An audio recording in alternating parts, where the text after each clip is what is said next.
Hello there, and welcome to the Sleepy Astronaut. Tonight we are going to ask one of the oldest and largest questions there is, and we are going to ask it in the slowest, most unhurried way we possibly can. The question is this: what is the universe really made of?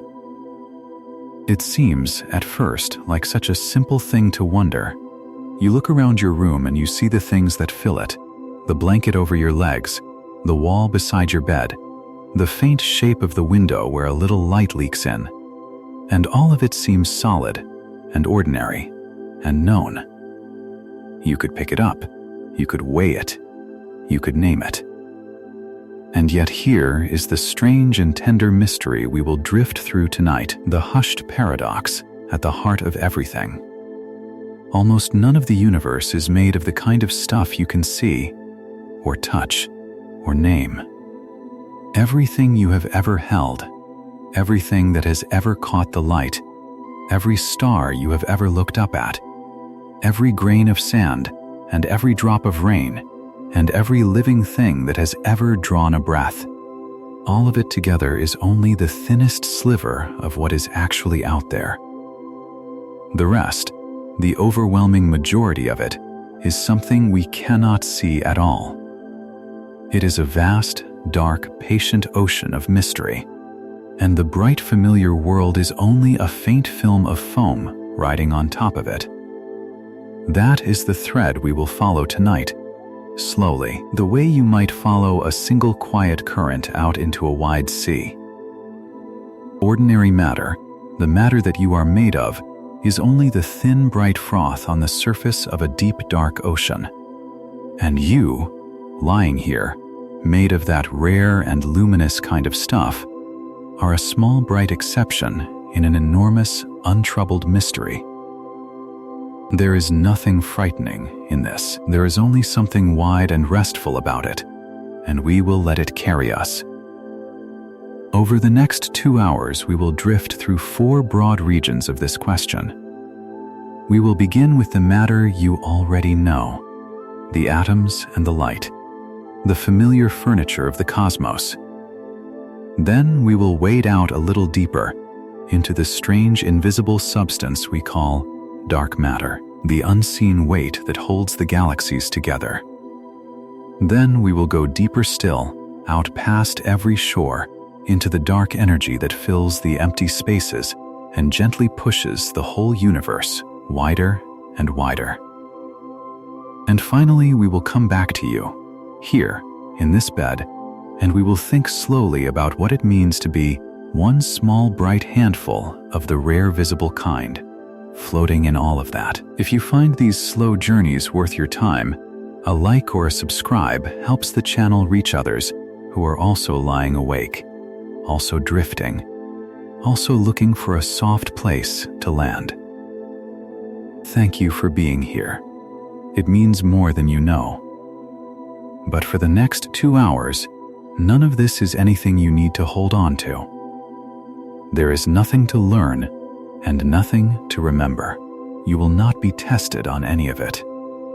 The words are only here to be a low, steady sound at the edge of the dark, something to follow downward into sleep, like a hand loosely holding yours as you wade out into deeper water. Settle in. Let your shoulders ease down, away from your ears. Let your breathing slow on its own, with no effort at all. Let the whole weight of the day sink down through the bed and away. Let's begin.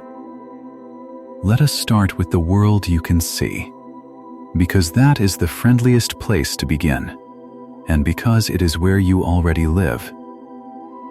Right now, around you, there is air. You cannot see it, but you can feel it move across your skin, and you can feel it filling you with every breath, a slow tide that comes in and goes out without your having to think about it at all. That air is made of tiny things called molecules, and the molecules are made of even tinier things called atoms. And for thousands of years, people wondered whether you could keep going like that forever. cutting things smaller and smaller and smaller, or whether you would eventually reach some final piece that could not be cut at all. The word atom itself comes from an old idea, from people who lived long before us and lay awake under the same stars, wondering. It means, roughly, the thing that cannot be cut. They imagined that if you took any ordinary object, a leaf, a stone, a cup of water, and you divided it, and divided the pieces, and divided those, you would arrive at last at the smallest possible grain. A tiny, indivisible seed of matter, and that everything in the world was built up out of these seeds, arranged in different ways. It was only a guess, a thought, drifting in the dark. They had no way to see such things. But it was, in its quiet way, almost right. Everything around you really is made of atoms, almost unimaginably small. To give you a feeling for how small, imagine a single drop of water resting on the tip of your finger. Inside that one small drop there are more atoms than there are drops of water in all the oceans of the whole world. That is the kind of smallness we are talking about. A smallness so deep that the mind cannot really picture it, and so you do not have to try. You can simply let the number wash over you and dissolve. There are so many atoms in you, in your hands, in the slow rise and fall of your chest, that no one could ever count them, not in 1,000 lifetimes, not in 1,000,000.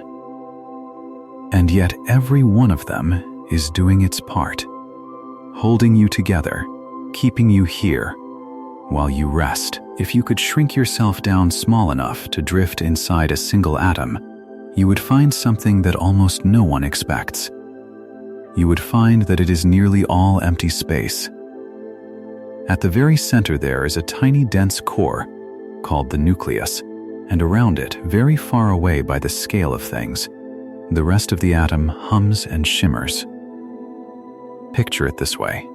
If the central core of an atom were the size of a small marble resting in the middle of a great open field, then the rest of the atom would reach all the way out to the edges of the field, and in between there would be nothing but open, humming space. So the solid wall beside your bed, the firm floor beneath you, the dense weight of your own body pressing into the mattress, all of it is, when you look closely enough, almost entirely emptiness. The solidness you feel is not really the touching of one solid thing against another. It is something more like the meeting of two faint fields, holding each other at a distance, the way two slow swells in the sea will lift each other without ever truly merging. You are far emptier than you feel. And there is something restful in that, the idea that you are mostly open space, mostly room, mostly hush, with just enough there to hold the shape of you together through the night. Now, these atoms are not all the same. There are different kinds, and the different kinds are what we call the elements, and they are surprisingly few. Everything you have ever seen, every color, every texture, every living and unliving thing is built out of around 90 different kinds of atoms occurring in nature, the way a vast library of stories is built out of a small handful of letters. The lightest and simplest of them all is hydrogen, just a single tiny core with a single faint companion drifting around it, and hydrogen is by far the most common kind of ordinary matter in the whole universe. After it comes helium, the light gas that lifts a balloon out of your hand and into the sky. And then, much rarer, come all the others. The carbon that forms the frame of every living thing, the oxygen you are breathing right now, the iron deep in the earth and deep in your own blood, the gold and the silver, the calcium in your bones, the salt on your tongue. All of it, the whole rich variety of the solid world, is just these few kinds of atoms, joined and rejoined in endless patterns, like the same few notes played over and over in different songs. And here is something to carry softly with you as you drift. Almost every atom heavier than hydrogen and helium, almost every bit of you that is not the very lightest and simplest kind, was made inside a star. Long, long ago, before the Earth existed, before the Sun existed, there were other stars, older stars. And in their deep, hot hearts, they pressed the simplest atoms together into heavier ones, slowly, patiently, over millions and millions of years. And when those old stars came at last to the end of their long lives, they released what they had made, scattering it out into the dark like seeds cast from an open hand. That scattered material drifted for ages through the wide spaces between the stars, and some of it, eventually, gathered together again and became new stars and new worlds and oceans and trees and creatures, and in time, you, the iron in your blood, the calcium in your bones, the very atoms that are reading these words and resting on this bed, were forged inside ancient stars that lived and died before our world was even a thought. You are, quite literally, made of starlight that cooled and gathered and learned, somehow, to dream. There is nothing sad in the ending of those old stars. They did not vanish. They simply changed their form and became, among countless other things, you. And so when you look up at the night sky, you are not really looking at something far away and separate from yourself. You are looking at your own distant family, at the same kind of fire that glows, even now, in every cell of your resting body. This, then, is the first and most familiar layer of the universe, the matter we can see and touch and name, the atoms, the elements, the stars, the light. It is the bright froth on the surface. It is warm and knowable and close.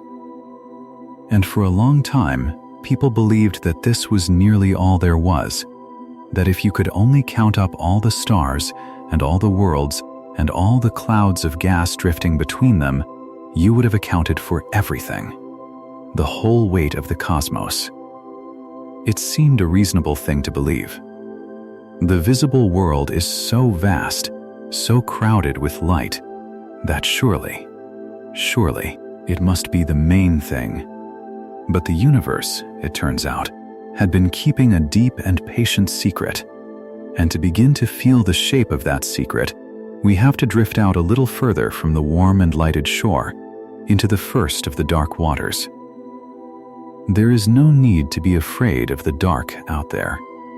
We will go slowly, and we will go together, and the bright shore will always be behind us.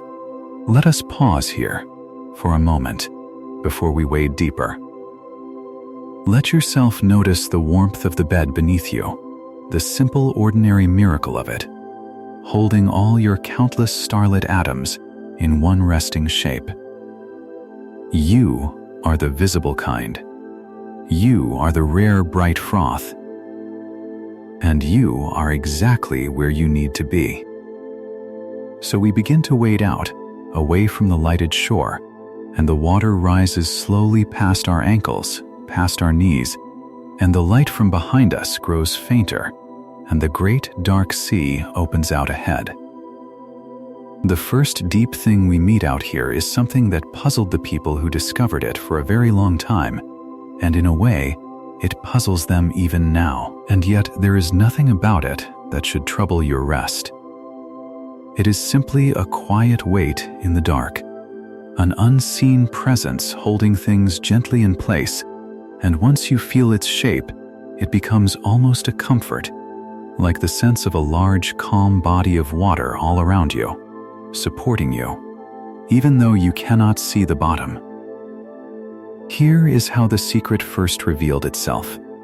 People who study the sky began, long ago, to watch the way that great clusters of stars move. A galaxy, you may know, is an enormous gathering of stars, hundreds of billions of them, turning slowly together in a vast spiral. like a wide, slow wheel of light turning in the dark. Our own sun is just one small star among all those billions, drifting along near the outer edge of one such wheel, carried around and around on a journey so slow that a single turn takes hundreds of millions of years. And when people measured how fast the stars in these great wheels were turning, they found something that did not fit. The stars at the outer edges were moving far too fast. By all the rules they understood, by the simple and reliable rules that govern how things move and how they pull on one another, those outer stars should have been flung off into the dark long ago. The way a stone whirled on a string will fly away the moment the string is let go. There did not seem to be enough weight in the visible galaxy, not enough stars, not enough gas, not enough of anything they could see to hold those fast-moving outer stars in their wide, slow circles. And yet there they were, turning calmly, held, not flying away at all. It was a deep puzzle, and it took a long time for people to trust it.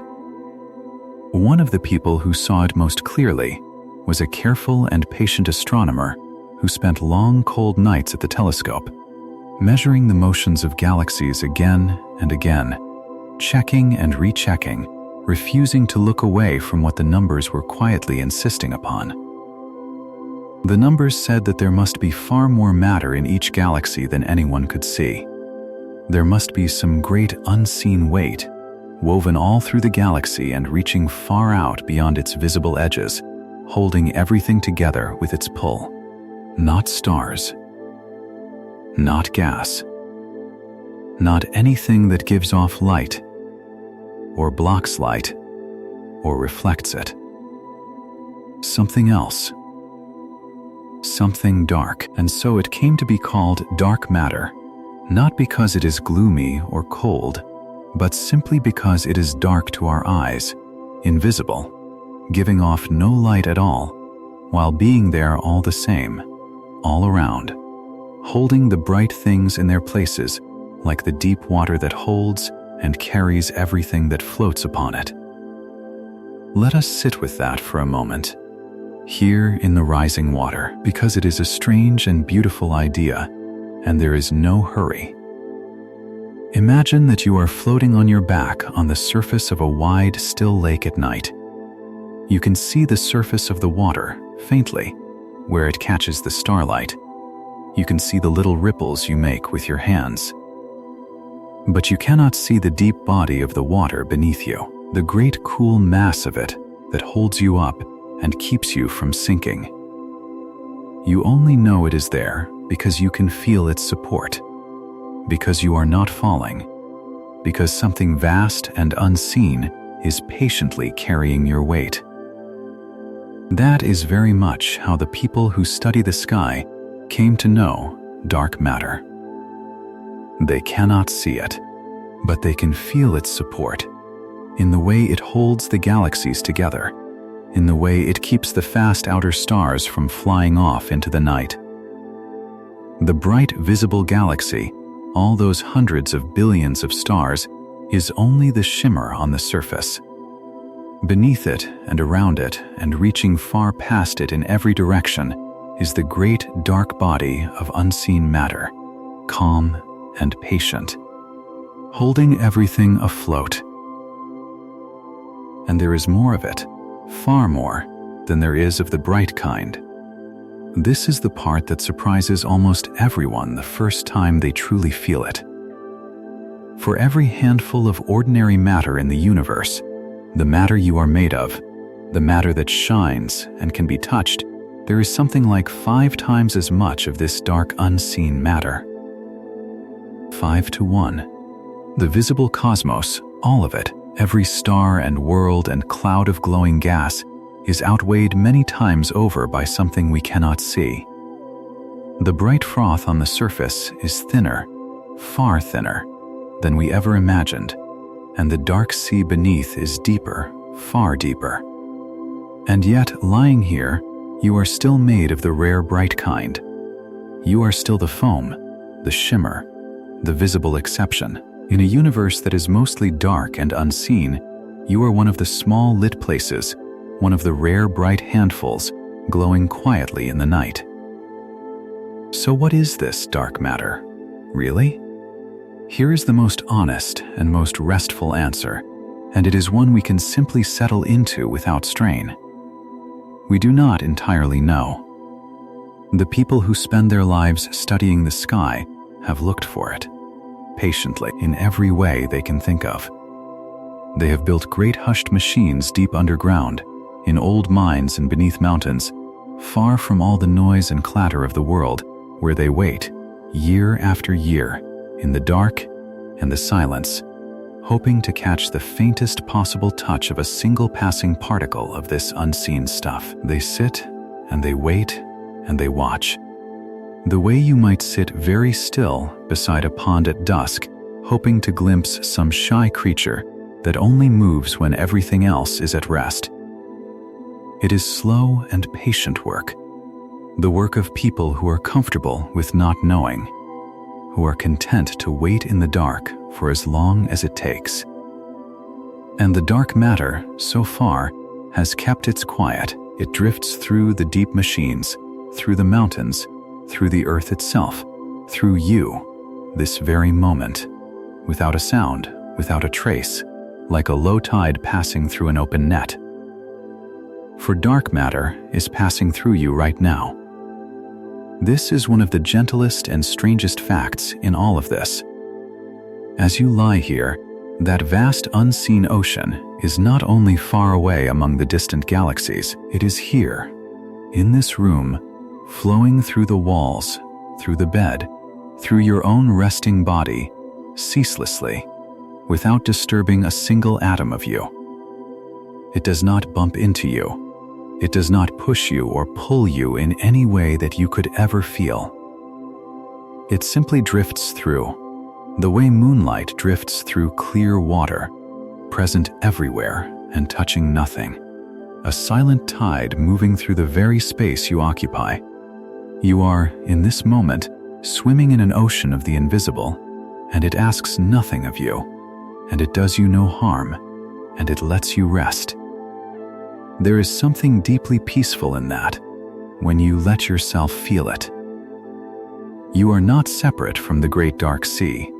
You are floating in it, carried by it, surrounded by it on every side, and it holds you with the same untroubled patience with which it holds the turning galaxies, asking nothing, taking nothing, simply being there in the dark, all around you, while you drift towards sleep. Now let us think a little about the shape of this great dark sea.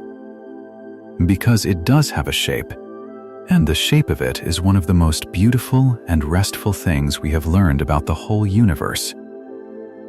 You might imagine that the dark matter is simply spread out evenly everywhere, a smooth and even mist filling all of space the same way in every direction. But it is not quite like that.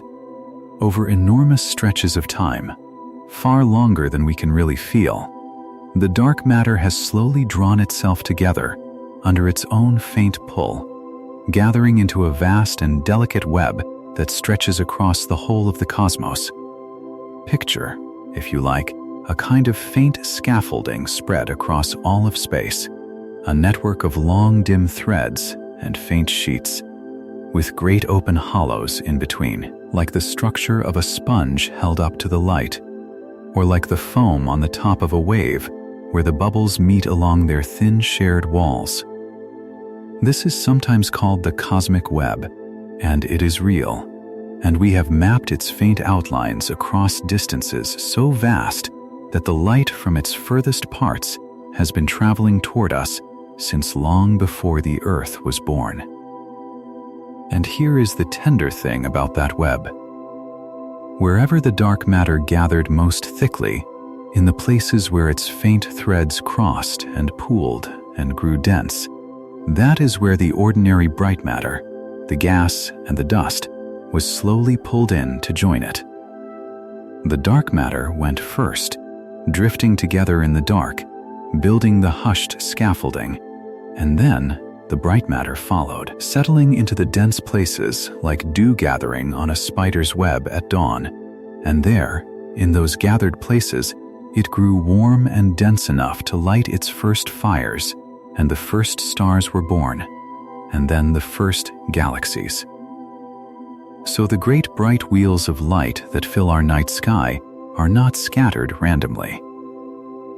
They sit, every one of them, in the dense knots and crossings of the unseen dark web, like beads of light strung along threads we cannot see, like drops of bright water caught at the joints of a vast dark net. The visible universe traces the shape of the invisible one. The froth shows us, faintly, the shape of the deep water beneath. And when you look up at the long, slow river of stars that crosses the night sky, you are seeing, without quite seeing it, the bright matter clinging to its dark and patient scaffolding, the visible kind drawn into the gathered places of the unseen. There is a comfort in this that I would like you to carry down with you towards sleep. It means that the bright and the dark are not at war. They are not strangers. They are partners, woven together from the very beginning. The dark matter built the quiet rooms, and the bright matter came and lit the lamps. Without the dark, there would have been no gathering places, no dense, warm hollows where the stars could form, and so there would have been no stars at all, no worlds, no warmth, no you. The very thing we cannot see is the thing that made room for everything we love. The deep dark sea is the reason the bright froth exists at all. And so the dark is not something to be feared or pushed away. It is the patient, generous foundation upon which all the light was built, the unseen hand that gathered the gas together and held it close until it could shine. You are made of the bright kind, yes, the rare visible kind, but you live and shine only because the dark kind went first and made a place for you. The two of them, together, are why you are here. Let us rest in that for a little while. The water is up to our waists now, cool and calm, and the bright shore is far behind us, only a faint glow at the edge of things, and yet we are not afraid, because the great dark body of the sea is holding us up, the way it has always held everything up, the way it holds the galaxies, the way it holds you. There is nothing out here that wishes you anything but rest. Let your breath go slow. Let the idea of the dark web spread out softly behind your closed eyes, a faint and beautiful scaffolding of dim light, holding all the bright beads of the galaxies in their places, holding you too. Somewhere among them, a small lit point in the gathered dark. I want to take a little time now to tell you about the people who first began to feel the shape of this mystery, because it is a slow and human story, and slow human stories are good company on the way down into sleep. Long before anyone spoke of dark matter, there were people who simply could not stop looking up. In every age, in every land, there were those who lay out under the open sky at night and watched the slow wheeling of the stars and felt the quiet pull of the questions that the darkness asks. They had no machines. They had only their eyes and their patience and the long, long nights. They noticed that most of the points of light held their places, turning together as if fixed to a great slow dome, while a few of them wandered, drifting along their own paths against the others, and these wanderers they came to call the planets, from an old word that means simply the ones who wander. They watched these wanderers for lifetimes, passing the watching down from parent to child, keeping careful records on clay and stone and parchment, building up, over generations, a slow, patient picture of how the sky moves. They did not know what they were building. They only knew that the sky was worth watching, that the great turning overhead was worth understanding, and so they watched, night after night, for thousands of years. And then, a few centuries ago, people learned to make a simple thing that changed everything. A tube with two pieces of curved glass in it, a thing that gathered the faint light of distant objects and brought it close enough to see. The first person to turn one of these toward the night sky and look carefully at what it showed must have felt something we can hardly imagine now. A kind of hushed astonishment, alone in the dark with a small glass tube, seeing things no human eye had ever seen. He saw that the soft band of light that crosses the night sky, the one that looked like a faint river of mist, was not mist at all, but countless separate stars, too far and too faint to be told apart by the eye alone, so many of them, packed so densely, that they blurred together into a single soft glow. He saw that other worlds had moons of their own, turning around them just as our moon turns around us. He saw mountains and shadows on the face of the moon. With each small turn of the glass, the universe grew larger and stranger and more full of quiet wonders, and the sense of how much there was, how much more than anyone had guessed, began slowly to grow. Over the centuries that followed, the glasses grew larger, and the things people saw grew fainter and farther, and more astonishing. They learned that the soft glowing river across the sky was our own galaxy seen from the inside, an enormous wheel of stars, and that our sun was just one star among its hundreds of billions, far out toward the quiet edge. And then, harder yet to believe, they learned that some of the faint smudges of light in the night sky, the ones that looked like little clouds, were not clouds at all, and were not even part of our galaxy. They were other galaxies, whole separate wheels of hundreds of billions of stars each, unimaginably far away, drifting in the dark far beyond the edges of our own. The person who first proved this, who measured the distance to one of those faint smudges and found that it lay impossibly far outside our own galaxy, gave us, in a single quiet stroke, a universe vastly larger than anyone had dared to imagine. A universe not of one galaxy, but of billions upon billions of them, scattered through the dark like grains of bright sand on a beach with no end. And still, all of this, all these billions of galaxies, all these countless stars, is only the bright froth.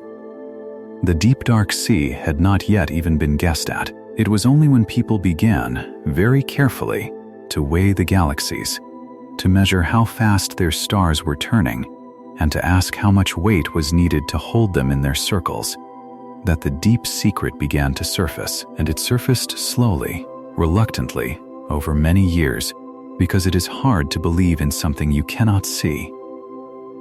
The first person to suggest that there must be great quantities of unseen matter in the clusters of galaxies was, for a long time, not entirely believed, because the idea seemed so strange. How could there be more of something invisible than there was of everything visible put together? It seemed too much to ask, but the careful measurements kept coming, year after year, from many different people working in many different ways, and they all pointed, quietly and stubbornly, to the same conclusion. The bright matter was not enough. There had to be more, much more, unseen, holding everything together. And in time the weight of all that patient evidence became too great to set aside, and the people who study the sky came to accept, with a kind of humbled wonder, that most of the matter in the universe is of a kind we have never seen and may never see, a kind that drifts through everything, touching nothing, holding all the bright things in their places. I find this a deeply restful story, and I hope you do too. It is a story of patience, of people content to look and look and look, for lifetimes, for centuries, not needing to know everything at once, willing to be surprised, willing to let the universe be larger and stranger than they had supposed. There is no rush in it. There is no fear in it. There is only the slow, steady widening of wonder, generation after generation, each one handing a slightly larger and stranger universe down to the next. And you are part of that long line now, lying here, letting the mystery be told to you in the dark, adding nothing, needing to solve nothing, simply receiving it. The way the night receives the slow turning of the stars. You do not have to understand any of it. You only have to let it be vast, and let yourself be small and safe within it. One more hushed watcher in a line of watchers that stretches back through all of time. Now I would like you to imagine, for a little while, that you are being carried. Not walking, not swimming, not making any effort at all, but simply being carried. The way a small boat is carried by a wide, slow river that knows exactly where it is going. You are lying in this boat, and the boat is lying on the water, and the water is moving, unhurried, beneath you, and you do not have to steer, and you do not have to row, and you do not have to watch for anything ahead. The river has carried countless travelers before you, and it knows the way, and it is carrying you now, slow and sure, through the soft dark. Above you, the sky is open and full of faint stars, and they turn very slowly as you drift, and the only sound is the low murmur of the water moving past, a sound so even and so endless that it begins, after a while, to feel like the sound of your own breath, or like the sound of something breathing all around you. The whole wide night breathing in and out, carrying you on its slow tide toward sleep. Let yourself sink into the boat. Feel how it holds you, how it floats you up, so that you do not have to hold yourself up at all. The water does the work. The river does the work.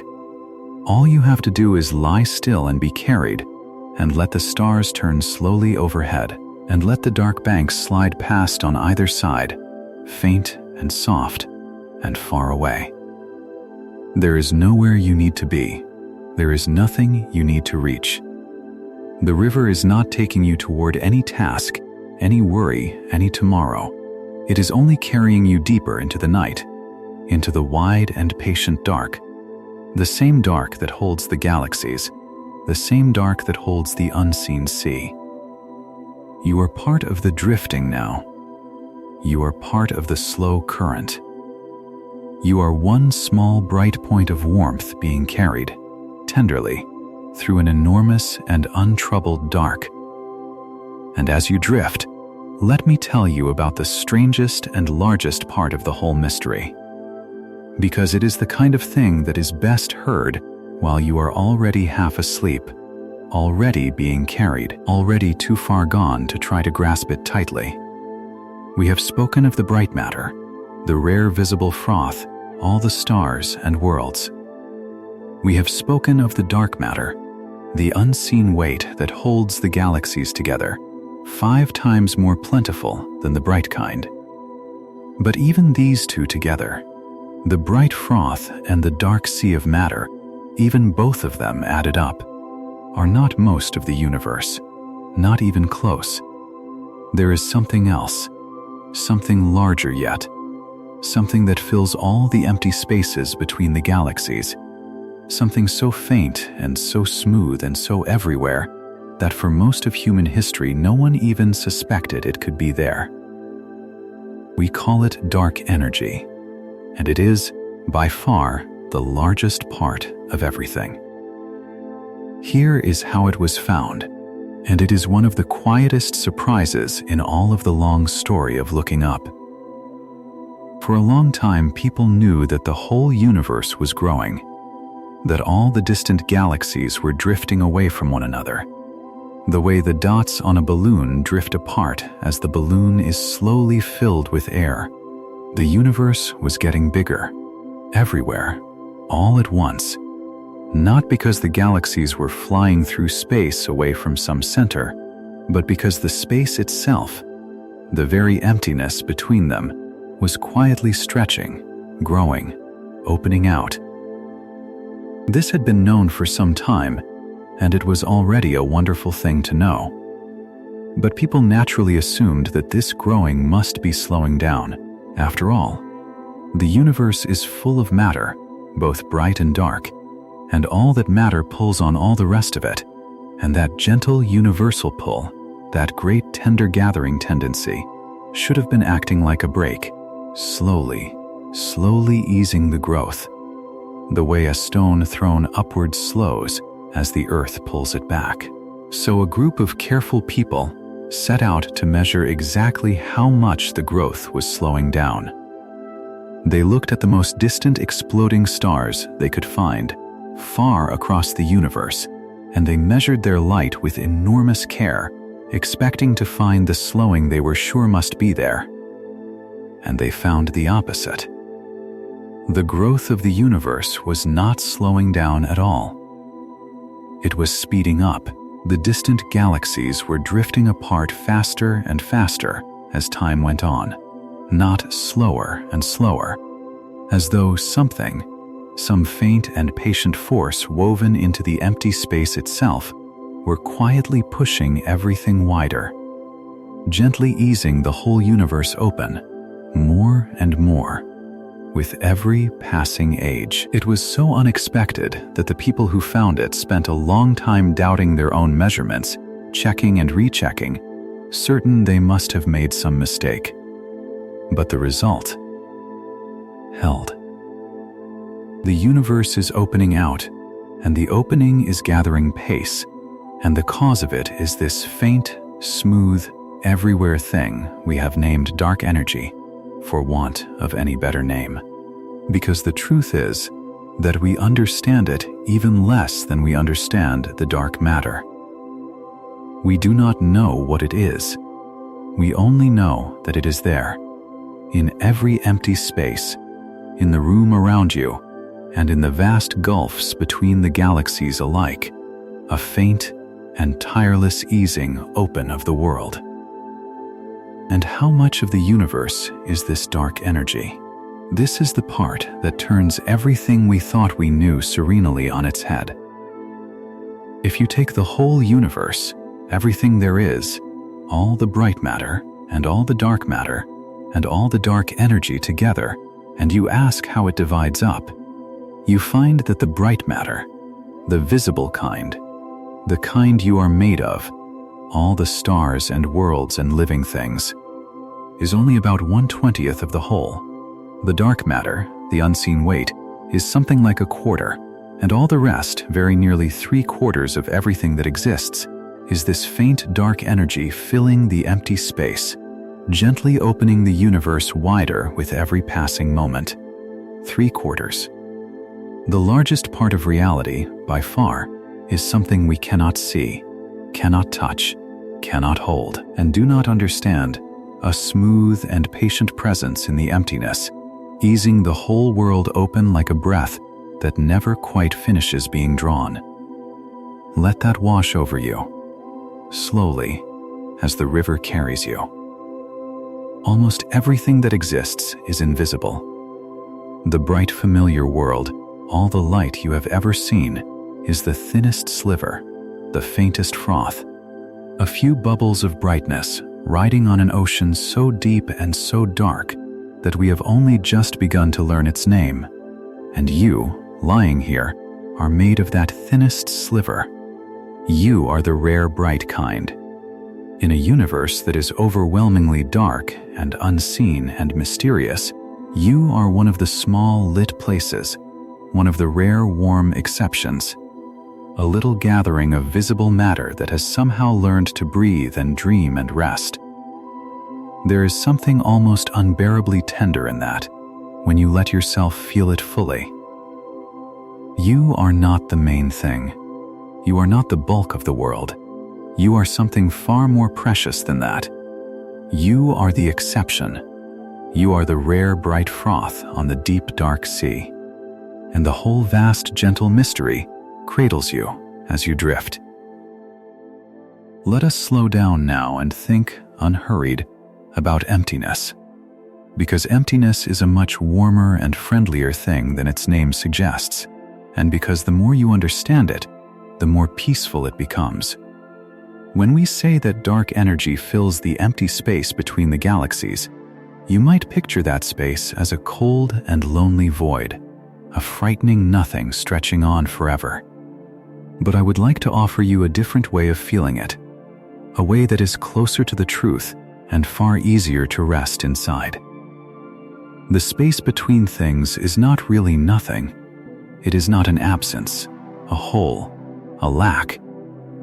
It is something, a fabric, a presence, a vast tender sheet that stretches out in every direction, the very thing that is slowly growing, steadily opening, quietly carrying all the galaxies apart on its slow tide. Empty space has a texture to it. It can stretch and ripple and bend.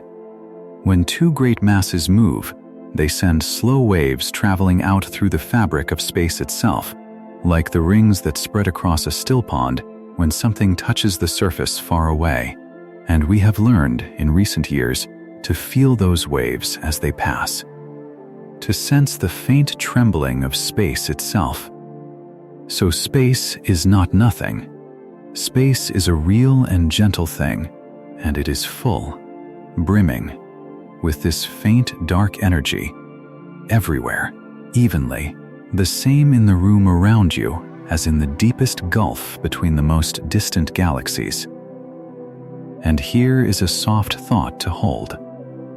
That same fabric of space that fills the immense gulfs between the galaxies also fills the room where you are lying. It fills the space between your bed and the wall. It fills the space between your hand and the blanket. It fills even the vast open emptiness inside every one of your atoms. That great humming room we spoke of earlier, where the tiny core sits far from everything else.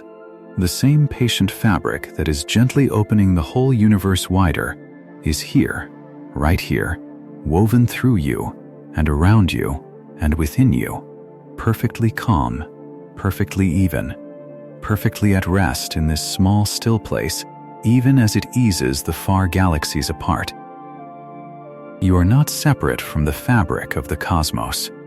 You are made within it, held within it, threaded all the way through with the very same space that holds the stars. When you breathe in, you are drawing that fabric into your lungs. When you lie still, you are resting upon it. There is no edge where you stop and the universe begins. There is only the one continuous fabric, the one calm space, stretching from the deepest reaches of the cosmos all the way into the quiet center of you, holding everything in one soft, unbroken peace. I would like to sit with the sheer scale of things now, but in a way that does not overwhelm you, in a way that, strangely, makes you feel safer rather than smaller. Because the universe is very large, and we have spent a long time tonight speaking of how much of it is unseen, and it would be easy to feel lost in all of that. A tiny speck adrift in an endless dark. But I do not think that is the true feeling of it when you let it settle all the way down. I think the true feeling is something much kinder. Let me try to give it to you. Imagine you could rise up, very slowly, out of your bed, out of your room, out through the roof and into the night air, drifting upward without effort, without fear, simply lifting away like a feather caught on a warm and rising breath.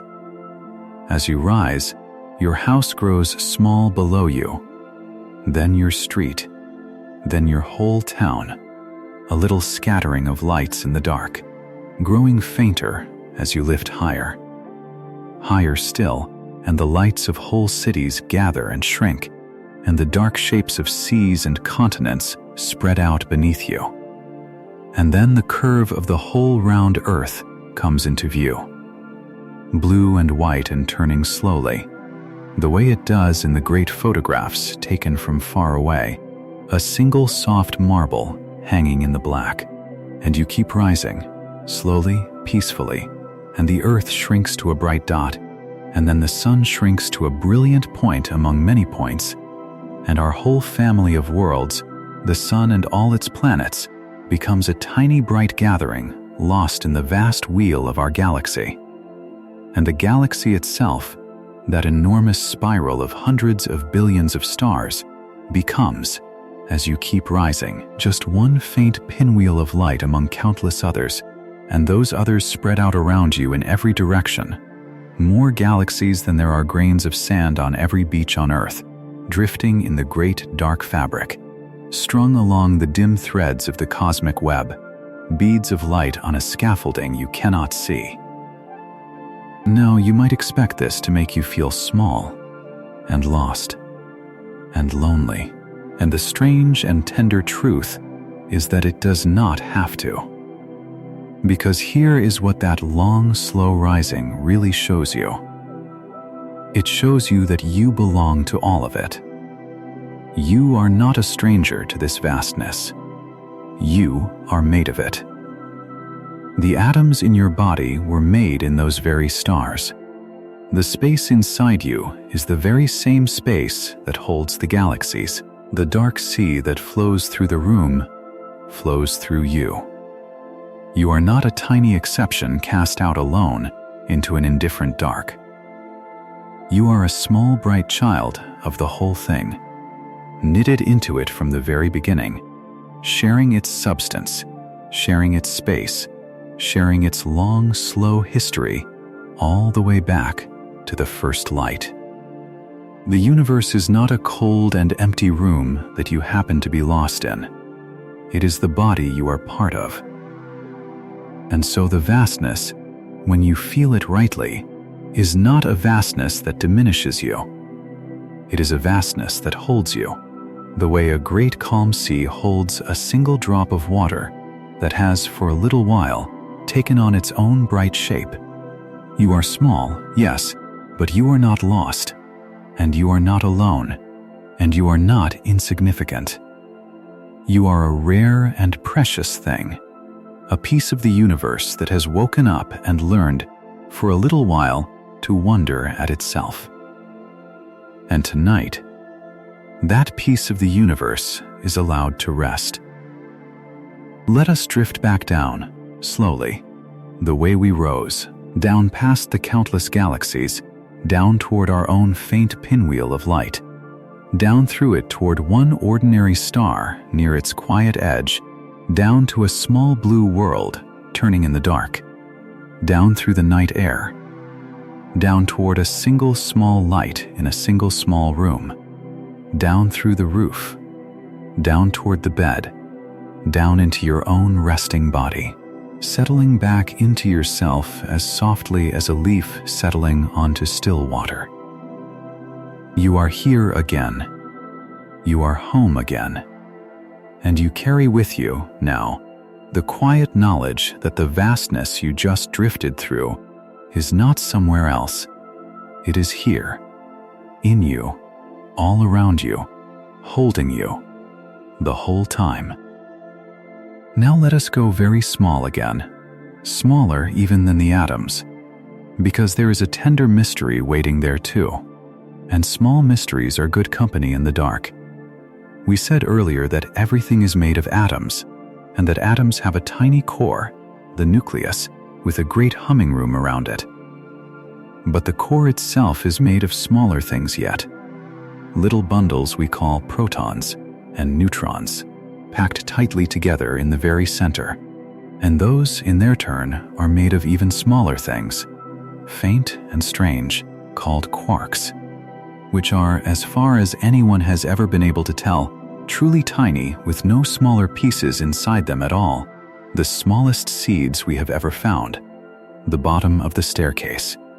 So when you look closely enough at the solid world, at the wall, at the bed, at your own resting hand, you find atoms, and inside the atoms a tiny core, and inside the core little bundles, And inside the bundles, these last faint seeds, the quarks, held together by forces we can describe, but never quite picture. Humming away in the deep small dark, holding the whole solid world up from underneath. Everything you have ever touched rests, in the end, on these tiny humming seeds, far too small to ever see, doing their patient work without rest, holding you together as you lie here, holding the bed together, holding the whole bright world together, all the way down. And between these tiny pieces, just as between the great galaxies, there is mostly space, mostly that same calm fabric, that same tender emptiness. The deeper you look into matter, the more space you find, and the less solid stuff. It is space almost all the way down, and space almost all the way up. The solidness we feel, the firmness of the floor, the weight of the blanket, the reassuring presence of our own bodies is not really a property of stuff being densely packed. It is something more like a quiet agreement, a holding of one faint field against another, a meeting of forces across mostly empty room. And yet it holds. That is the wonderful thing. Even though it is almost all space, even though it is built on tiny humming seeds we can never see, it holds, faithfully, reliably, night after night. The floor holds you up. The bed holds your weight. Your own body holds its shape around you while you sleep. The almost empty world is, somehow, perfectly trustworthy. You can lay your whole weight down upon it and let go entirely, and it will hold you, the way it has always held you, the way it holds everything, all through the night. There is one more kind of ordinary stuff I want to tell you about before we drift further. And it is the one you know best of all, even though you may never have thought of it as stuff. It is light. Light is real. Light is a thing, not just an absence of dark. It travels, it carries energy, it pushes ever so faintly on whatever it touches, and it is made, like everything else, of tiny pieces, little uncuttable bundles of light that we call photons. Each one a small packet of brightness, traveling through the dark. When you see a star, what is happening is that tiny packets of light, made in the heart of that star, have traveled across an unimaginable distance, for years, for centuries, for thousands and millions of years, through the great dark fabric of space, and at the very end of that long, lonely journey they have arrived at the small, wet curve of your eye, and entered it, and been caught, and turned into the feeling of seeing. The light you see from the stars is old light.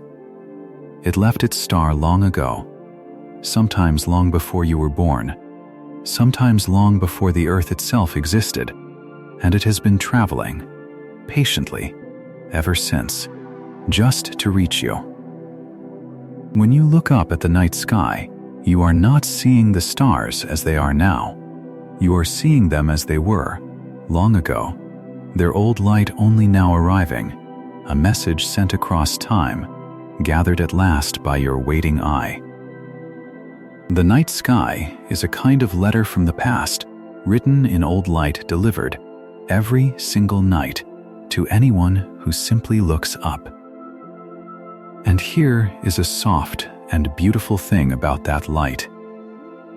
The space it travels through, that calm growing fabric, stretches as the light crosses it, over the enormous spans of time involved. And as the space stretches, the light stretches with it, slowly, ever so slowly, growing longer and redder and fainter as it comes. The very oldest light of all, the first light that ever shone in the universe, set free when everything was young, has been stretching for so long, across so much growing space, that it has been drawn all the way out of the range of our eyes entirely, stretched into a faint and patient glow that fills the whole sky in every direction, far too low and too cool for us to see, but there, everywhere. The gentle afterglow of the universe's first morning. We can sense it with the right kind of instruments. This oldest light, this first faint warmth, coming at us evenly from every part of the sky, the same in all directions, a smooth and tender hum left over from the very beginning of everything. It is the oldest thing we can sense, this first light, and it is all around us, all the time. Passing through the room, passing through you. A faint and ancient warmth that has been traveling since the universe was new. You are bathed in it, this very moment, the soft afterglow of the first morning of the world, and it asks nothing of you, and it does you no harm, and it has been coming, patiently, all this way, just to be here with you, in the dark. Let us pause again, and breathe, and let all of this settle. We have spoken now of so many things, the atoms and the elements, the tiny humming seeds inside them, the old light of the stars, and the first faint glow of the beginning. All of these are the bright kind, the visible kind, the part of the universe we can see and sense and name. And all of them together, remember, are only the thinnest sliver, the rare bright froth riding on the deep dark sea. But what a sliver it is! What a rich and beautiful and intricate sliver, full of light and warmth and pattern and life. The visible part of the universe may be small, but it is not poor. It is extravagant. It is the part where stars are born and worlds are made, and creatures wake up and look around and wonder. It is the part where you are. And it is enough. It is more than enough. You do not need to be the whole ocean. It is a fine and precious thing to be the froth, the shimmer, the bright exception, the small lit place where the universe became able to feel itself. Rest in that. You are the rare kind. You are the visible kind. You are the part that shines. You may be wondering, as you drift, how anyone could ever come to know the weight of something they cannot see. If the dark matter gives off no light, and reflects no light, and blocks no light, how could anyone ever weigh it, ever map it, ever say with any confidence that it is there at all? It is a fair question, and the answer is one of the most graceful things in all of this, and it has to do with the way that weight, the way that the presence of matter, bends the path of light itself. For light, it turns out, does not always travel in a perfectly straight line. When light passes near a great mass, near a heavy gathering of matter, its path is bent, very slightly, curved around the mass, the way a stream of water curves around a stone. The greater the mass, the greater the bending. And so when light from a very distant galaxy passes by some great unseen weight on its way to us, that weight bends the light and reshapes it, and sometimes spreads a single distant galaxy into a smeared arc of light, or even into a soft ring, a halo of brightness wrapped around the unseen mass like a wedding band around an invisible finger. This is how people learned to weigh the dark. They look at the distant galaxies whose light has been bent and smeared and curved on its way to us, and from the exact shape of the bending, from the precise way the light has been reshaped, they can work backward and ask how much weight must have been there, in the path of the light, to bend it so. And again, the answer comes back the same. There is far more weight than there is visible matter. The light has been bent by something we cannot see, something with real weight, something spread out through space exactly where the dark matter ought to be. So we weigh the invisible by watching how it bends the visible. We map the dark sea by watching the way it ripples the light that crosses it. The way you might map the hidden contours of a riverbed by watching the way the surface of the water dimples and swirls above the stones you cannot see. The dark matter leaves its fingerprints in the curving of old light, and from those fingerprints we have drawn maps of the great dark web, vast faint maps of the unseen scaffolding, traced entirely from the gentle bending of starlight. There is something deeply tender in that, I think. The dark cannot hide entirely. Even the most invisible thing in the universe reveals its shape, faintly, through its tenderness toward the light, through the way it cradles and curves the brightness that passes through it. The dark sea shows us where it is by the way it holds the light. Let us drift, now, all the way back to the beginning, to the very first moments of everything, because that is where the bright and the dark and the faint were all woven together, and because there is a deep peace in returning to the start of things. Long, long ago, longer ago than the mind can really hold, the entire universe, everything that now exists, all the galaxies, all the stars, all the dark sea and all the faint energy, all of it, was gathered together unimaginably close, unimaginably hot, an enormous brightness with no room in it at all. And then space itself began to open, to grow, to stretch outward in every direction at once, and as it grew, it cooled, the way warm air cools as it spreads, and out of that cooling, slowly, the first simple things began to form. First the tiniest seeds, the quarks, drifting in the heat. Then, as it cooled further, those seeds gathered into the first little bundles, the protons and neutrons.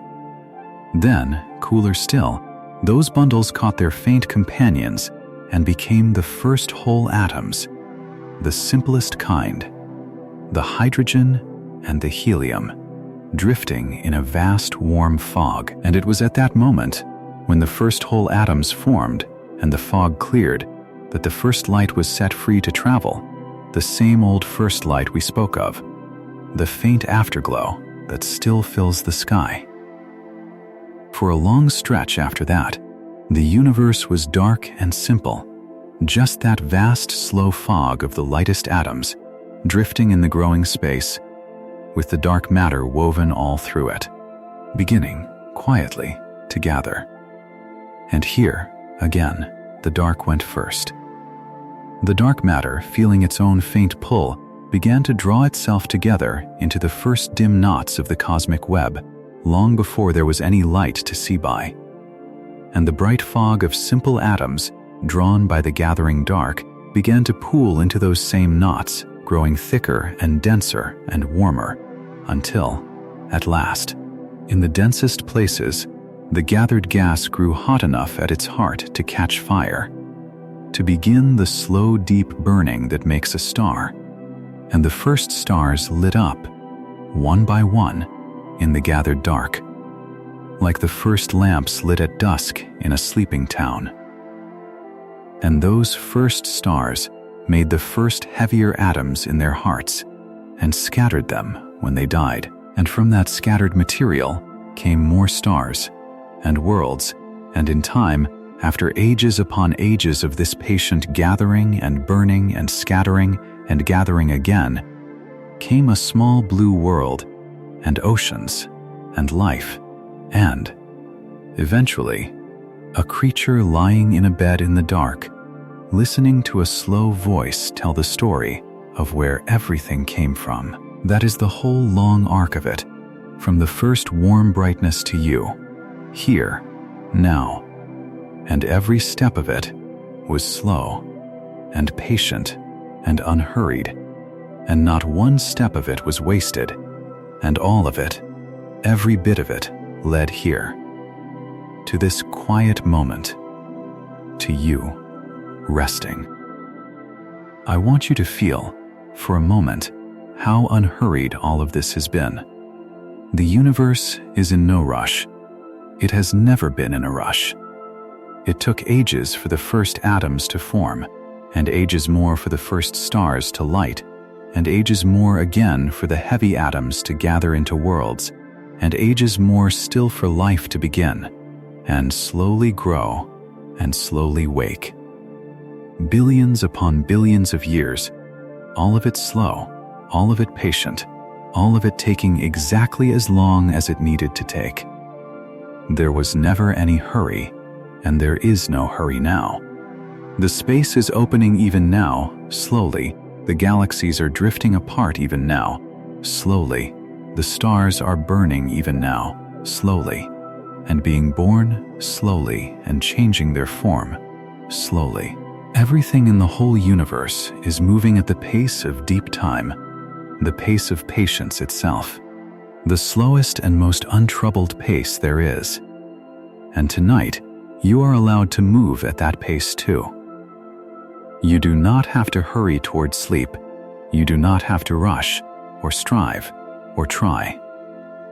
You can let yourself drift down at the pace of the opening universe, slow and patient and sure, taking exactly as long as you need to take, with all the time in the world, with all the time there has ever been. Imagine, now, that you are drifting in deep space, but warm and safe and held. There is no cold out here for you, and no danger and no fear. There is only the soft dark in every direction, and the faint distant glow of countless galaxies, very far away, turning slowly, and you, floating among them, weightless, easy, carried by nothing and needing nothing. You drift past a faint pinwheel of light, a whole galaxy, so far away that it looks like a single soft smudge, hundreds of billions of stars gathered into one tender glow, and it drifts slowly by. And you feel no smallness, only a quiet wonder, only a sense of belonging, of being one more small light among all the lights. And all around you, unseen, the great dark sea flows on, the dark matter and the dark energy, the deep, patient mystery, holding you and all the galaxies in the same wide embrace. You are floating in the froth on the top of the deep sea. You are a small bright bubble of the visible kind, drifting in the vast dark, and it is the most peaceful place you have ever been. There is nothing to fear in the dark out here. The dark is not empty. The dark is full, full of the faint and the unseen, full of the patient mystery that made you, full of the same fabric that is woven through your own resting body. You are home in the dark. You have always been home in the dark. Drift, and let it hold you. Let us return for a little while to the question of what the dark matter might actually be, because the people who study it have spent many tranquil years imagining the possibilities, and there is something soothing in the slow listing of gentle guesses. Some have thought that the dark matter might be made of a new kind of tiny particle, even smaller and fainter than the ones we already know. A particle that drifts through ordinary matter without touching it, the way moonlight drifts through glass, present everywhere and felt nowhere. They have given these imagined particles tender and curious names, and they have built their patient machines deep underground to wait for them, year after year, in the dark and the silence. Others have wondered whether the dark matter might be something even subtler yet, a kind of faint and pervasive presence, so light and so smooth that it behaves almost like a calm and endless tide rather than like ordinary specks of stuff. And still, others have wondered whether some of it might be hidden in old, cold, burned-out remnants of long-dead stars. Dark and quiet bodies, drifting unseen between the bright ones, no longer shining, but they're all the same, holding their weight. The honest truth, the restful truth, is that we do not yet know which of these gentle guesses is right, or whether the answer is something no one has yet imagined at all. And that is all right. There is no need to settle it tonight. The not knowing is not a problem to be solved before you sleep. It is simply the shape of an open question, and open questions are a soft and patient kind of company, the kind that ask nothing of you, the kind you can lie beside in the dark without any obligation at all. There is something I find deeply reassuring in the fact that the greatest minds who have ever studied the sky are content, even happy, to say that they do not know. They have weighed the galaxies and mapped the dark web and measured the opening of the universe, and at the end of all that careful work, faced with the deepest questions of all, what is the dark matter? What is the dark energy? What is most of the universe really made of, they say? Simply and without shame, we do not yet know. And they keep looking, patiently, without anxiety, content to let the answer come slowly, in its own time, the way everything in the universe comes slowly, in its own time.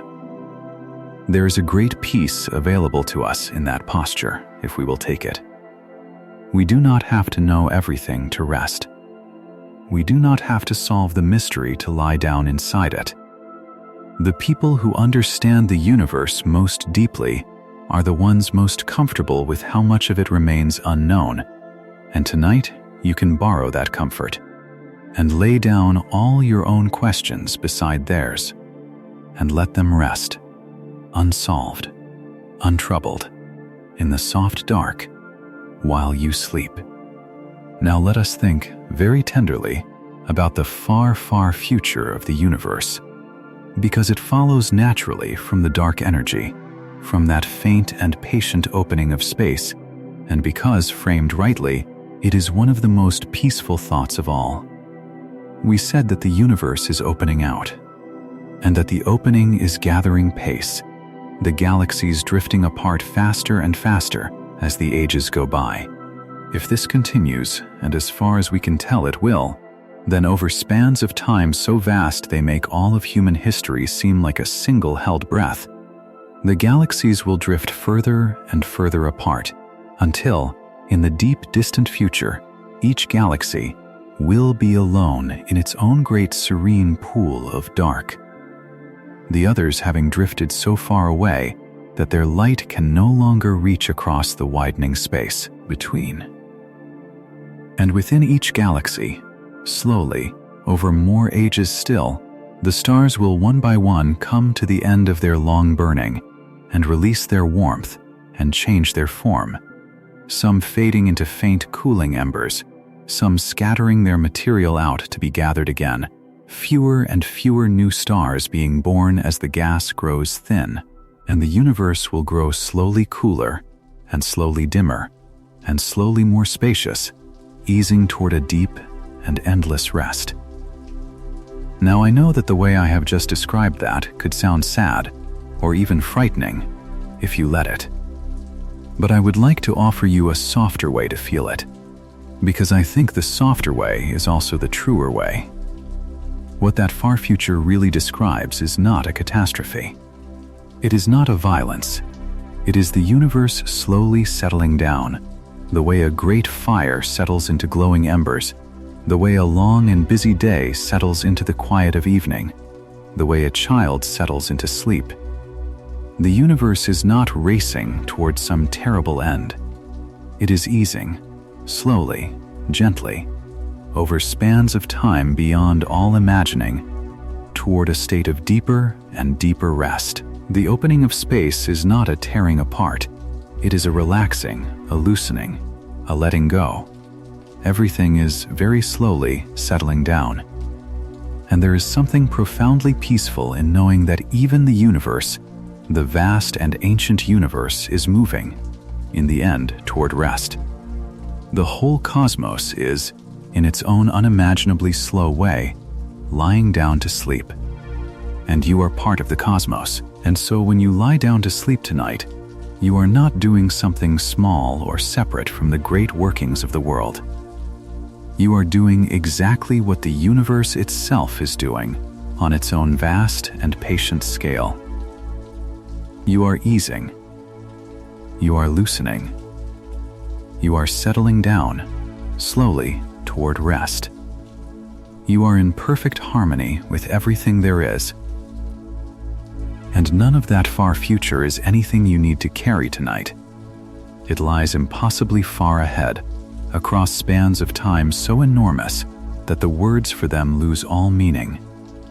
The stars are shining now, and will go on shining for ages and ages and ages yet, far longer than the mind can hold. The galaxies are close enough even now that their light fills our night sky. The universe is young, by its own measure, warm and bright, still full of light and life and possibility. The deep distant settling is so far away that it need never trouble your rest, not tonight, not in 1,000,000 nights. It is only a faint and distant promise, lying far ahead, that everything, in the end, comes to rest. And tonight, you may come to rest too, long, long before any of that, here now warm and safe and held, with all the bright stars still shining overhead. Let us breathe together for a moment. Slowly let the breath come in, easy, without effort, the way the universe takes its time. Let the breath go out, slow, without pushing, the way the space opens of its own accord. There is nothing to do. There is nowhere to be.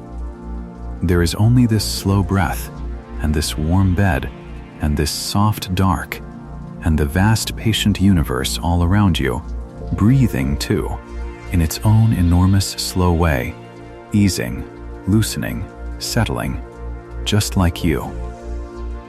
There is another quiet mystery I would like to share with you, woven into the question of what the universe is made of, and it is a tender one, a story of balance and of a small, lucky leftover. When the people who study the smallest things look closely at how matter behaves, they find that for every kind of ordinary particle there is a sort of mirror partner, a faintly opposite version of it. And when an ordinary particle meets its mirror partner, the two of them release their energy and pass out of existence together, leaving behind only a flash of light. In the very first moments of the universe, when everything was hot and bright and crowded, both kinds were made, the ordinary and the mirror, in enormous numbers, and most of them met their partners and passed away together in flashes of light, again and again, until almost all of both kinds were gone. But not quite all. For some reason we do not fully understand, there was a tiny imbalance, a faint extra measure of the ordinary kind, just a little more of it than of the mirror kind, so that when nearly everything had paired off and passed away, a small remainder of ordinary matter was left over, with no partner to meet. And that small leftover, that faint surviving remainder, that little more than was needed, is all the ordinary matter there is. It is the stars, it is the worlds, it is the air you are breathing and the body you are resting in. Everything you have ever seen or touched is made from that small lucky leftover, the tiny surplus that survived the great paring away of the beginning. I find this almost unbearably tender, and I hope you will too as you drift. You are made of the leftover. You are made of the small surviving remainder, the faint extra measure that, for reasons no one fully knows, was spared. If the balance had been perfect, if there had been exactly as much of the mirror kind as of the ordinary kind, then everything would have paired off and passed away in light, and there would be no matter at all, no stars, no worlds, no you, only a universe of faint and lonely light drifting in the dark. But the balance was not quite perfect. There was a little extra. There was a small surviving remainder. And so here you are, made of that remainder, a rare and lucky leftover, a small surviving measure of the visible kind, resting in the dark. You are not only the rare bright froth on the deep dark sea, you are also the lucky remainder, the small spared portion, the bit that was left when nearly everything else passed quietly away. You were always meant to be here, somehow, against all the odds of that first great balancing. And tonight, that small lucky remainder is allowed to rest, warm and whole and safe. Let us think now, softly and without any fear at all, about black holes, because they are part of the furniture of the universe too, and because, framed rightly, they are far more peaceful than their fierce reputation suggests. A black hole is a place where matter has gathered so closely, so densely, that the fabric of space around it has curved very deeply inward, so deeply that even light, the fastest thing there is, drifts inward rather than away. They form, often, when a very great star comes to the end of its long burning and its heart settles inward upon itself, gathering closer and closer until it becomes one of these deep, quiet wells in the fabric of space. And at the heart of nearly every great galaxy, including our own, there sits one of these deep wells, an enormous one, calm and ancient, around which the whole vast wheel of stars turns slowly, like water circling a deep, still drain that never empties, a quiet center holding the galaxy in its slow rotation. Now, the name makes them sound frightening, and the pictures make them sound violent. But I would like you to feel them differently tonight. A black hole is not a hungry mouth roaming the sky looking for things to swallow. It is a still and patient place, a deep, quiet well, sitting calmly where it is, turning slowly, asking nothing.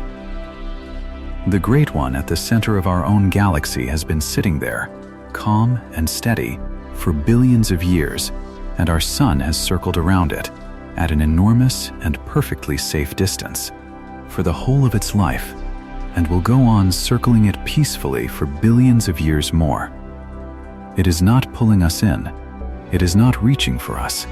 It is simply there, a deep, still anchor at the heart of our slow turning, holding the whole bright wheel of the galaxy in its gentle rotation, the way the center of a slow carousel holds all the horses circling around it. There is nothing to fear in it. There is something even to be soothed by in the thought of that deep calm center, holding everything steady, turning so slowly, anchoring all the drifting stars, including our own, including you, in one vast unhurried circle that has been turning since long before you were born, and will go on turning long after you sleep. And here is a soft thought to hold about even these deepest wells. They, too, are part of the one continuous universe.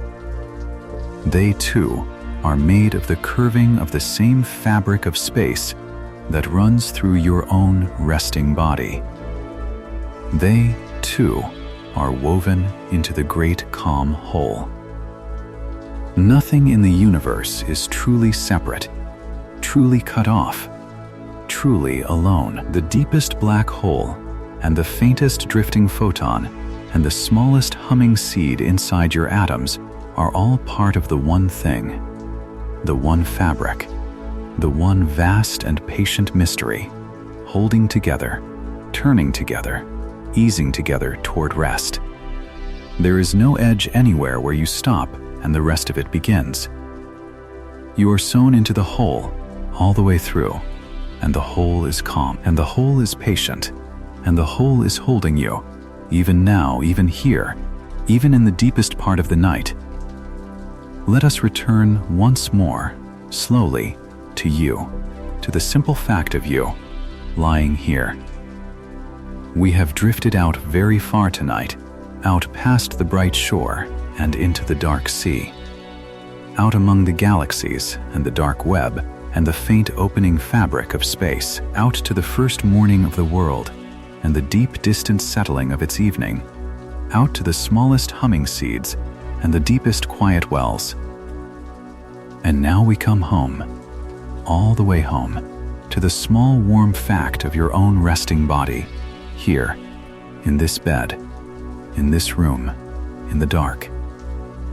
And I would like you to feel, One more time. How much of you is made of the rare bright kind? And what a quiet wonder that is. Every atom in you was made in the heart of a star.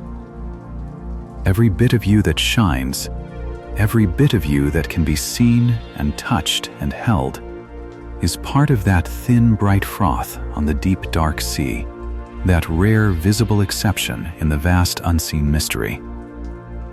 You are not made of the dark matter. You are not made of the dark energy. You are made of the rare kind, the bright kind, the kind that lights up, the kind that gathers into stars and worlds and living things, the kind that wakes up and looks around and wonders. Out of all the substance of the universe, you are made of the small, precious portion that can shine. Let me carry you somewhere soft now, for a little while, away from all the great ideas, into a simple, imagined place where you can rest. Imagine that you are lying in a wide meadow on a warm summer night, long ago, before there were any lights but the stars.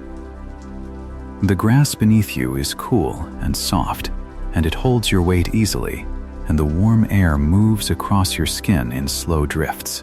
And above you the whole sky is open, crowded with more stars than you have ever seen, the faint river of the galaxies spilling all the way across it from one horizon to the other. You are not afraid. You are not cold. You are simply lying there, looking up, held by the tender earth beneath you and the warm air around you, watching the slow wheeling of the stars. And as you watch, you let yourself remember everything you have learned tonight, not as facts to hold, but as a soft and spreading feeling. You let yourself feel that the stars overhead are made of the same stuff as you. You let yourself feel that the dark between them is not empty, but full of the unseen sea, full of the patient mystery. You let yourself feel that the very space you are lying in is the same fabric that holds the galaxies, woven all the way through you, calm and even and at rest. And you let yourself feel that you belong here, under this sky, made of this stuff, held by this earth, a small bright part of an enormous and tender whole. And there is no hurry in this meadow. The night is long and warm and safe, and there is nothing you need to do but lie here and watch the slow turning of the stars. You could lie here for hours. You could lie here all night. The earth will hold you the whole time, patiently, the way it has always held everyone who has ever lain down beneath the stars and let the day fall away. People have done this for as long as there have been people, lying in the warm dark, looking up, letting the vastness wash over them, letting it carry their small worries up and away into the great calm sky. And tonight you join them, all of them, all the countless people across all the long ages who have lain beneath these same stars and felt this same soft wonder and let themselves, at last, ease down toward sleep. You are part of that long, quiet company. You are one more small watcher beneath the eternal sky, letting go, settling down, drifting off. Let the meadow hold you. Let the warm air drift across you. Let the slow stars turn overhead. There is nowhere you need to be but here, and nothing you need to do but rest. Now let me tell you about another kind of nearly invisible thing that streams through you constantly, because it deepens the gentle truth that you are forever swimming in the unseen, and because it is, in its own way, a comfort. Apart from the dark matter, there are tiny faint particles called neutrinos, made in vast numbers in the heart of the sun and in the deep fires of the stars. And they are so light and so shy that they pass through almost everything without ever stopping, without ever touching. Right now, as you lie here, An enormous number of these faint particles are streaming through your body every single second, having traveled straight out from the heart of the sun, passing through the whole thickness of the earth as though it were not even there, and then passing through you and onward into the dark without disturbing a single thing. Trillions of them, every second, passing through your resting hand, through your slow-beating heart, through your closing eyes, and you feel nothing at all, and they leave no mark, and they do you no harm.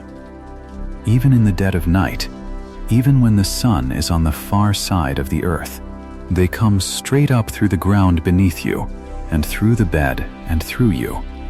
A faint and ceaseless rain of the unseen, sent out from the heart of a star, passing through you on its way to forever. So you are never truly alone in the dark, and you are never truly still. You are always being passed through, always being drifted through, always swimming in a serene sea of the unseen.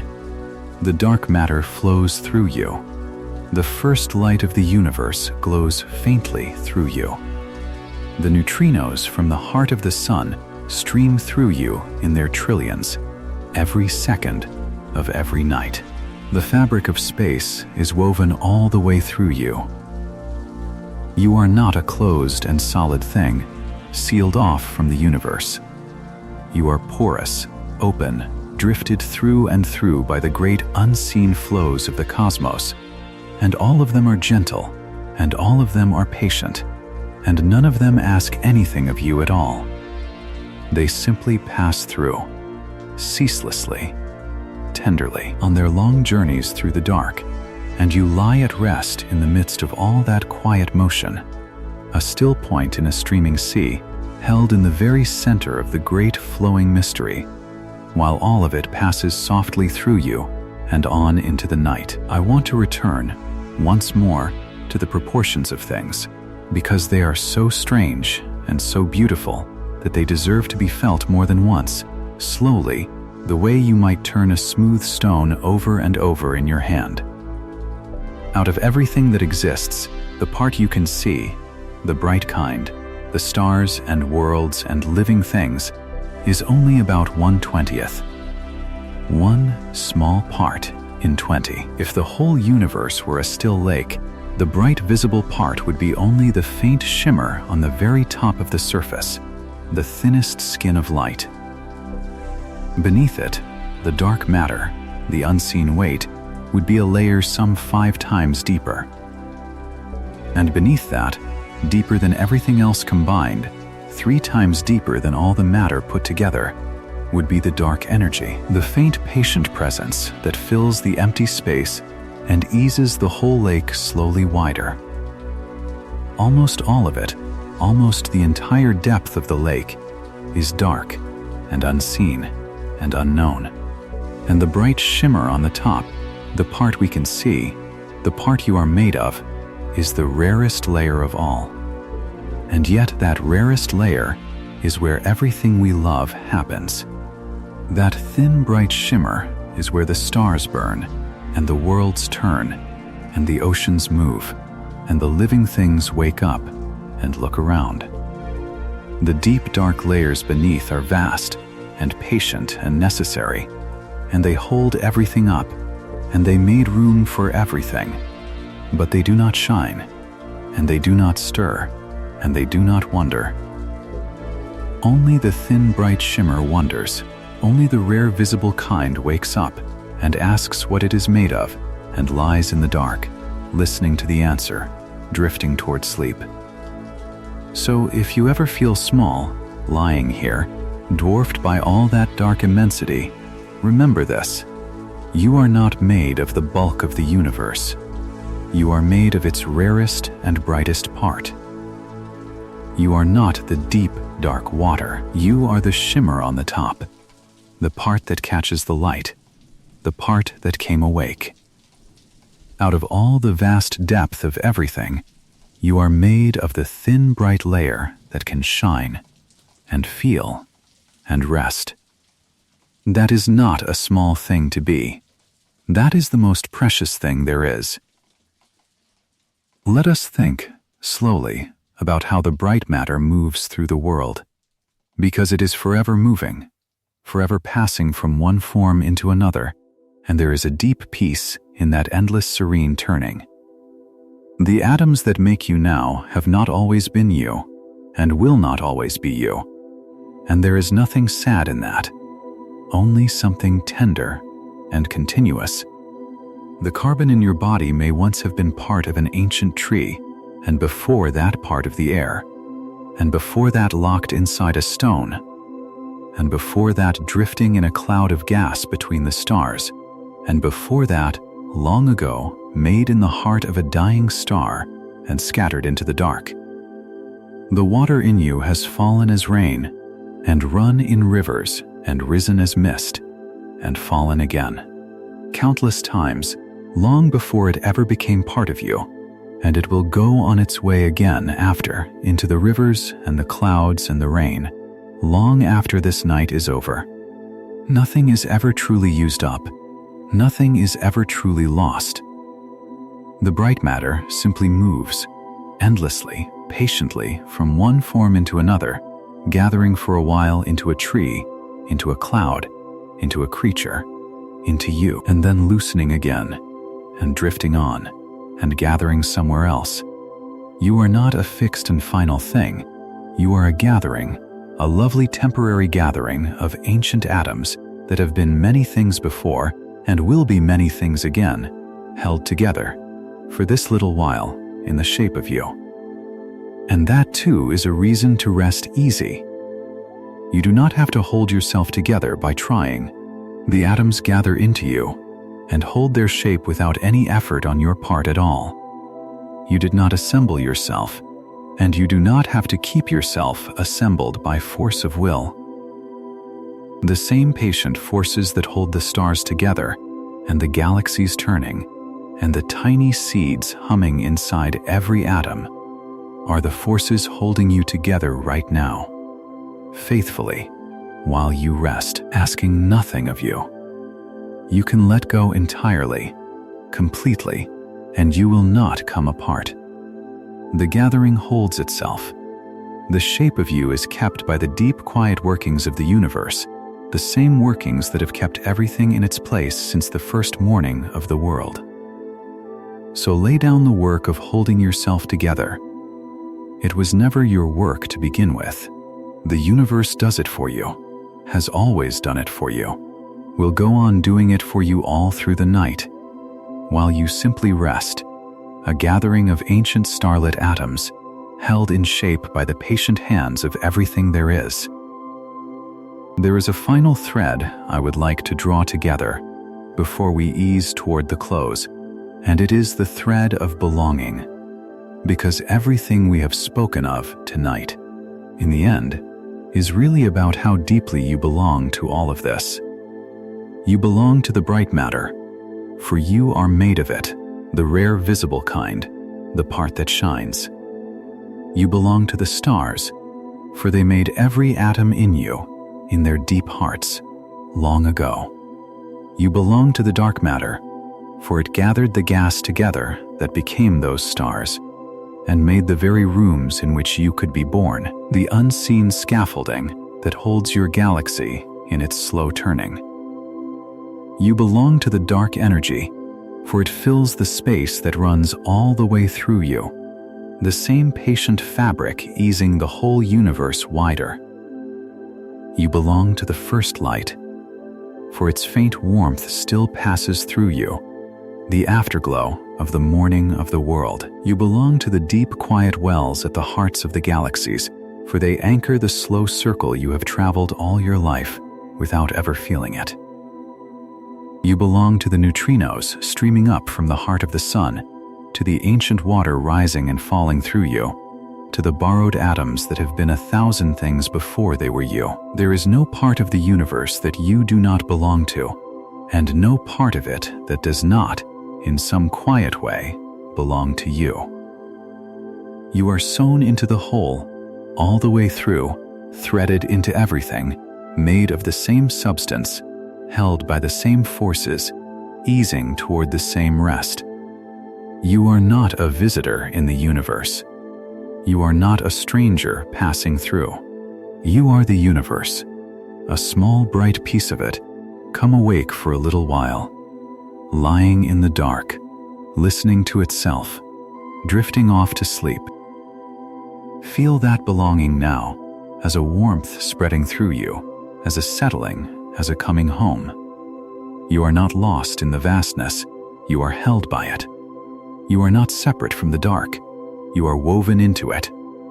You are not a small accident in an indifferent cosmos. You are a rare and precious gathering of its brightest substance, made by its oldest stars, held by its patient forces, drifted through by its serene flows, belonging, utterly and completely, to the whole. There is nowhere you do not fit. There is nothing that does not hold you. The entire universe, the bright froth and the deep dark sea alike, cradles you in this moment, asking nothing, taking nothing, simply holding you, the way it has always held everything, the way it will go on holding you all through the night and into the soft morning beyond. And so the question we began with, what is the universe really made of, comes to rest, not in a final answer, but in a soft and open wonder. It is made of light, and of the rare bright matter that catches the light. It is made of the vast unseen sea of dark matter that holds all the bright things in their places. It is made of the faint patient dark energy that fills the empty spaces and eases the whole of it slowly wider. It is made, mostly, of mystery, of things we have only begun to name, of questions we are content to carry unanswered, slowly, across the long patient ages. And it is made, in one small, rare, and shining corner, of you. You, lying here. You, made of starlight. You, the thin bright froth on the deep dark sea. You, the rare visible exception in a vast and tender mystery. That is what the universe is made of. And tonight, the part of it that is you is allowed, at last, to rest. Before we ease all the way down into the close, let us drift through one more soft imagining, the slowest one of all. Picture that you are floating now in the deepest, calmest place there is, far out beyond the worlds, far out beyond the bright shore, suspended in the great dark sea itself, warm and weightless, and entirely safe.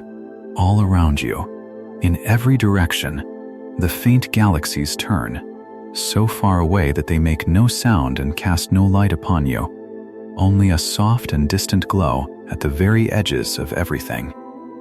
And the great unseen sea holds you, the dark matter and the dark energy, the deep patient mystery, cradling you the way water cradles a sleeper who has learned, at last, to float without fear. You do not have to swim. You do not have to reach. You do not have to find your way back to any shore. The sea will hold you for as long as you wish to be held, which is to say, forever, which is to say, all through this long and restful night. There is no bottom to fall to, and no edge to drift past.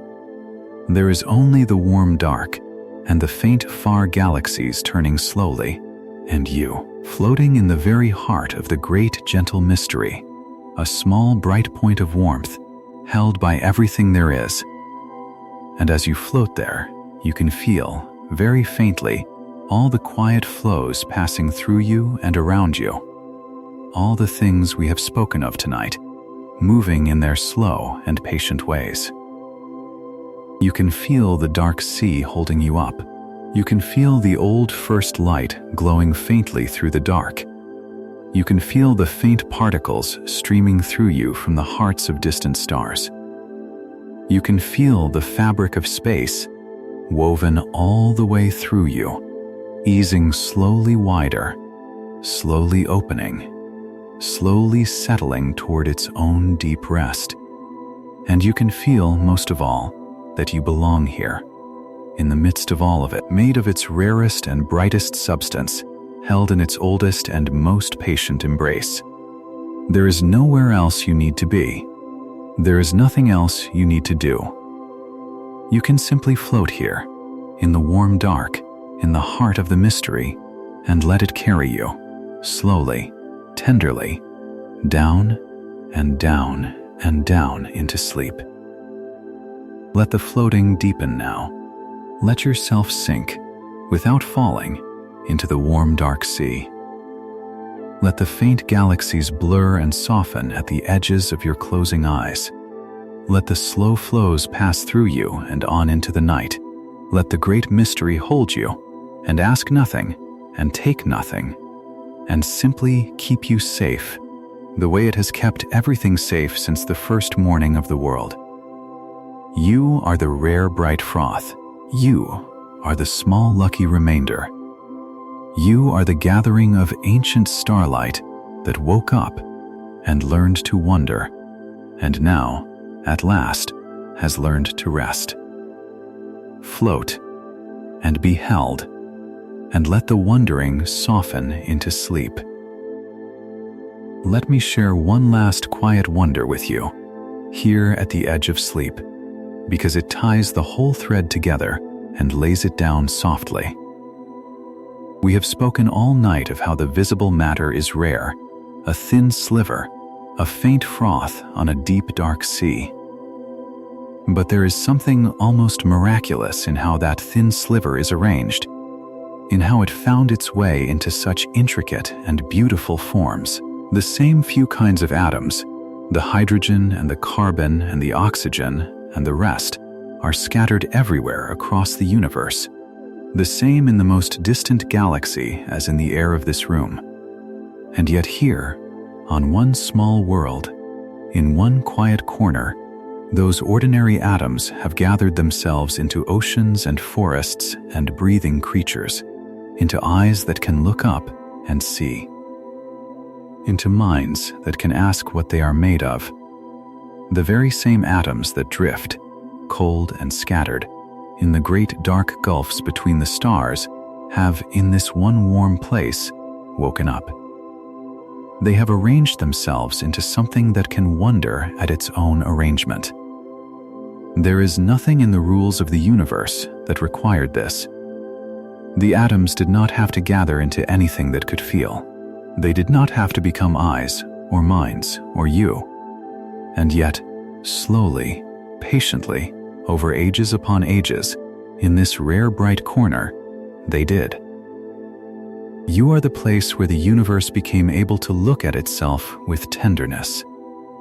You are the rare arrangement, the lucky gathering, the small bright corner where the cold scattered atoms learned, at last, to dream. And so when you rest tonight, you are not only a body resting. You are a small portion of the universe coming to a soft and well-earned rest, a rare gathering of ancient atoms folding itself down into sleep.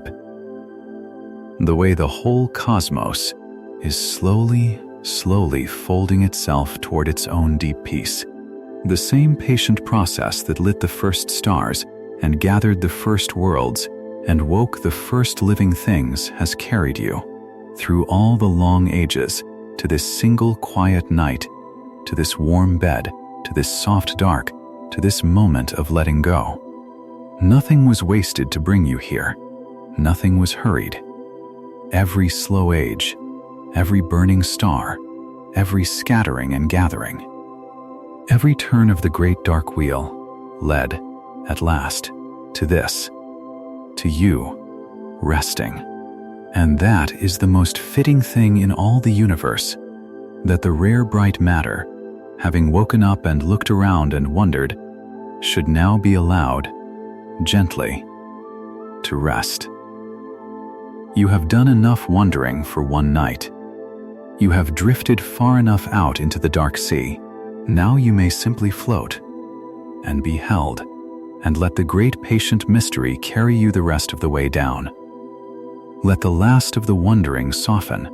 Let the last of the thoughts dissolve. Let yourself become, once more, simply a rare bright gathering of starlight, at rest, in the dark, held by everything there is.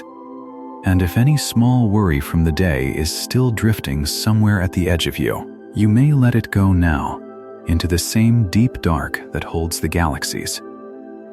The dark sea is wide enough to hold all of it, every worry, every thought, every unfinished thing, the way it holds the unseen weight of 100 billion galaxies without the smallest strain. You do not have to carry any of it down into sleep. You may set it on the surface of the great dark water and let it drift away, slowly, out among the turning galaxies, growing fainter and further with every slow breath, until it is gone, dissolved into the patient mystery, no longer yours to hold. The universe has been taking up the weight of things for longer than there have been worlds, and it will take up the weight of your day too, easily, tenderly, and carry it off into the dark, and leave you light, and empty, and free to rest. Let it take the weight. Let the dark sea carry it away. There is nothing left for you to hold tonight, nothing at all, only the warm bed beneath you, and the slow breath moving through you, and the vast patient mystery cradling you, the whole way down. Tonight has been about the question of what the universe is really made of, and about how strange and tender the answer turns out to be. Tonight has been about the bright matter, the rare visible kind, the atoms and the elements and the light, the thin shimmering froth on the surface of everything, the small precious portion that can shine. Tonight has been about the dark matter, the vast unseen weight that holds the galaxies together, 5 times deeper than the bright kind, the patient sea that gathered the gas and made the rooms where the stars could be born. Tonight has been about the dark energy, the faint and tireless presence that fills the empty spaces, 3 times deeper than all the matter combined, easing the whole universe slowly wider, slowly opening, slowly settling toward rest. And tonight has been about you, the small bright exception in all that gentle mystery, made of the rare visible kind, made of starlight, made of the lucky leftover, sewn into the whole, belonging utterly to everything there is. We drifted out from the bright lighted shore, and we waded into the rising dark water, and we floated on the deep sea, and we rose up out of our bed and lifted away past the galaxies, and we drifted in the warm deep space among the turning wheels of light, and we lay in the cool grass of a warm summer meadow beneath an open sky, and we floated in the very heart of the great mystery, held by everything. And through all of it, the one thread held, that ordinary matter. The matter you are made of is only the thin bright froth on a deep dark sea, and that you, the rare visible kind, are a small bright exception in a vast and tender mystery, cradled by it the whole time. You are made of the part that shines. You belong to all of it. You are held. And none of this needs anything from you tonight. None of it needs you to understand it. None of it needs you to remember it. None of it needs you to solve it, or hold it, or carry it into tomorrow.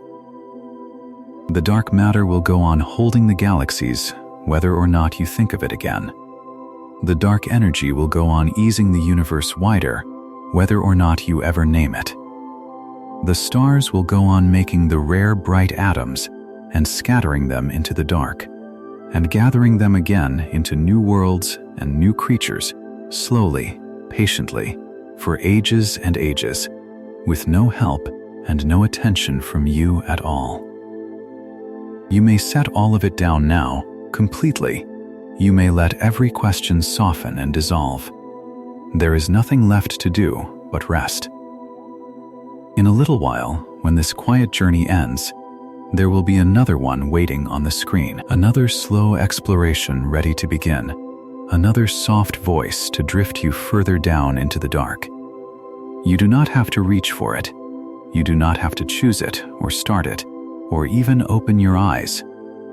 You can simply let it begin on its own and let it carry you onward, the way one slow current hands you to the next, the way one long dark wave eases into another, keeping you keeping you held all through the night.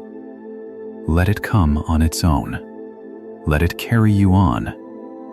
There is no edge to this drifting, and no end to the gentle dark, and no moment when you must wake and take hold of anything. Just let the next quiet journey begin, somewhere at the edge of your sleep, and let yourself keep drifting down. And if some soft thought wishes to stay with you as you fall, let it be this small and easy question, one you never have to answer, one you can simply let float in the dark beside you. Of all the things the universe is made of, the light and the dark, the seen and the unseen, the bright froth and the deep sea, which one did you feel most held by tonight? You need not decide. You need not say. You can let the wondering itself be the last soft thing, drifting beside you, asking nothing as you go. Now let your breathing slow, all the way, on its own, with no effort at all. Let your shoulders ease down once more, away from your ears, soft and low. Let the whole weight of the day and the whole weight of every question sink down through the bed and away, into the deep patient dark that has been holding everything since the first morning of the world. You are the rare bright kind. You are made of starlight. You are a small bright exception in a vast and tender mystery, and the mystery is holding you and asking nothing and keeping you safe. There is nothing to learn and nothing to remember and nothing to hold. There is only the warm dark and the slow breath and the great patient universe cradling you the whole way down. Drift now. Let go now. You are held. You belong. You are home. Sleep well.